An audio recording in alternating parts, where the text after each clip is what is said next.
So, hi, welcome you guys. Thanks Thank so you. much for being here. Thank you. It's great to see you guys. And thank you for representing Stagebridge. I just wanted to first if you both could just talk about the initial process of pivoting to online programming, as you did in March around COVID, sort of the process of that. What went into that thinking? Because COVID and the quarantine had just started, and it started very close to when our spring 2020 session was going to start.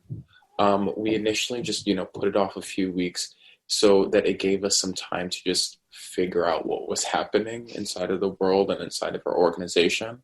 First off, like devoted students who were interested in a potential like digital option, and also just like an organizational need to continue moving forward, and also like a continued, like, not, I don't want to say like momentum, but we have a community and we were going to provide that, the service for as many people as possible.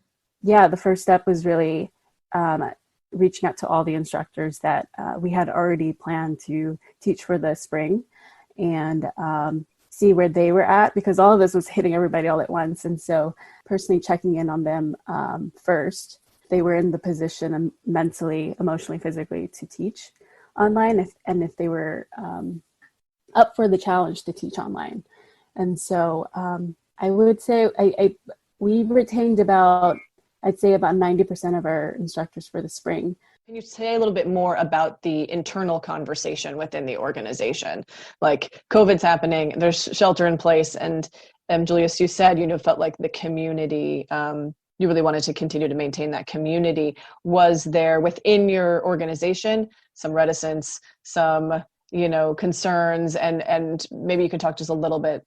I know that conversation went quickly because you jumped pretty quickly into this, but how, maybe a little bit more about that internal conversation? The internal organizational discussions were really based off of the students do want this and need this, especially in a time of quarantine and a time of COVID when everybody already is isolated. And when we look at our community of older adults, we are dealing with people who already feel isolated because of like their age or ageism. So I think that when we kind of turn to it and we turn to each other, and I know like Lily and I had this discussion a lot where we were just like, this is going to be a lot of work. Like, this is going to be a lot of work.